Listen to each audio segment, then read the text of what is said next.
રાજકોટના રીબડામાં petrol pump પર firing કરનારા પકડાયા છે। જૂની અદાવતમાં હાર્દિક સિંહે જ ફાયરિંગ કર્યું હોવાનો ખુલાસો થયો। લોકલ ક્રાઇમ બ્રાન્ચે ફાયરિંગ કરનારા શખ્સોને દબોચ્યા છે। ઉત્તર પ્રદેશથી ફાયરિંગ કરનારા બંને શખ્સોને ઝડપી લીધા। હાર્દિક સિંહ જાડેજાના કહેવાથી ફાયરિંગ કર્યાની કબૂલાત કરી। બંને હાર્દિક સિંહના મિત્ર હોવાથી ફાયરિંગ કર્યું હોવાનું જણાવ્યું। ફાયરિંગ કર્યા બાદ બસ અને ટ્રેનથી બંને ઉત્તર પ્રદેશ પરત ગયા હતા।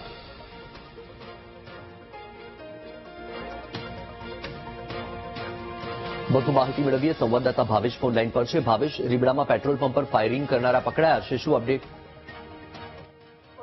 વત્સલ, જે પ્રમાણે રીબડા ગામ છે ત્યાં ફાયરિંગની ઘટના બની હતી। પેટ્રોલ પંપ ઉપર ખુલ્લેઆમ ફાયરિંગ થયું હતું।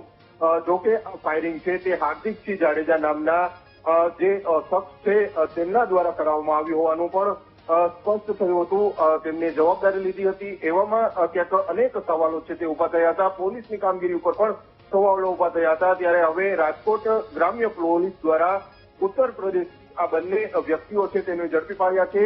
આ બંને વ્યક્તિઓએ ફાયરિંગ કર્યું હતું। હાર્દિક સિંહના કહેવાથી ફાયરિંગ કર્યું હોય તેવું જાણવા મળી રહ્યું છે। હાલ આ બંને શખ્સો છે જે ફાયરિંગ કરનાર શખ્સો છે તેમને રાજકોટ ખાતે લઈ આવવામાં આવી રહ્યા છે। પરંતુ જે પ્રમાણે ફાયરિંગ થયું છે તે ક્યાંક ને ક્યાંક જૂની અદાવતમાં ફાયરિંગ થયું હોવાનું પણ હાલ ચર્ચાઈ રહ્યું છે અને સામે આવી રહ્યું છે। એવામાં આ બંને આરોપીઓ છે જેમને ફાયરિંગ કર્યું હતું તેમને લઈને પોલીસ છે તે રાજકોટ ખાતે આવી રહી છે। ઉત્તર પ્રદેશના બંને રહેવાસી હતા અને તેમને જ હાર્દિક સિંહના કહેવાથી ફાયરિંગ કર્યું હતું।